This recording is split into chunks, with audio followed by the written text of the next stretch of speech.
Hi, it's Paul, and this is another unknown effusion case. It's an acidic fluid, in this case from a 62-year-old female, and received 20 mils of orange fluid, and the clinical notes were query peritoneal metastases.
So what's your diagnosis?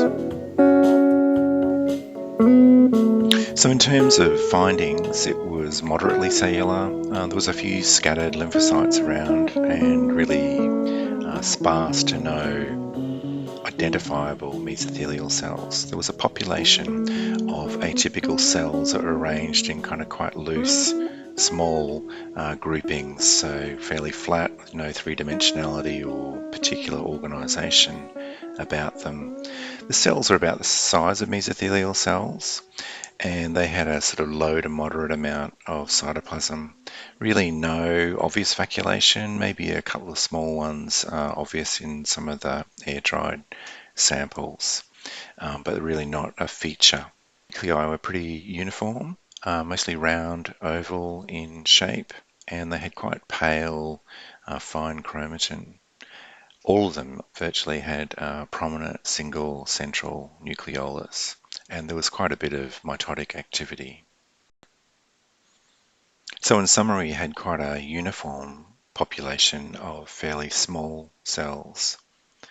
The key to diagnosis in this case really is recognizing that the cells weren't mesothelial cells. I call this doing the mesothelial test, and in this case the cells failed.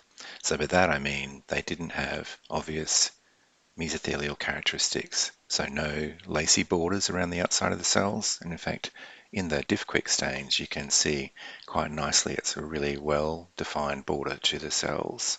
There were not really great windows within the groups, maybe there were some, but they were not that typical mesothelial cell-cell arrangement that you see.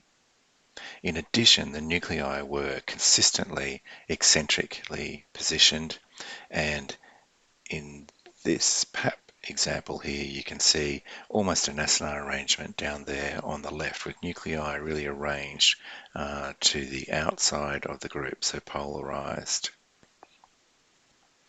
Now, we didn't perform immunohistochemistry on this case because there was a peritoneal biopsy submitted at the same time as the ascites that showed metastatic carcinoma. The patient also had a recent gastric and cecal biopsies, and the clinical notes with those indicated the patient had undergone gastroscopy, colonoscopy, and that there was peritoneal carcinomatosis present. The patient had abdominal pain and a family history in a 45-year-old brother of colonic malignancy. The gastric histology showed a diffuse infiltration by poorly differentiated carcinoma, consistent with a diffuse gastric carcinoma. The cecal biopsy showed a sessile serrated polyp, and there was evidence of diverticulosis on the colonoscopy. So this was an example of a metastatic gastric carcinoma in ascites, fairly uniform cells, and really not two populations of cells, really just the one, really a diagnosis that relied on identification of foreign population, non-mesothelial type cells. So I hope you enjoyed that case. Thanks for watching.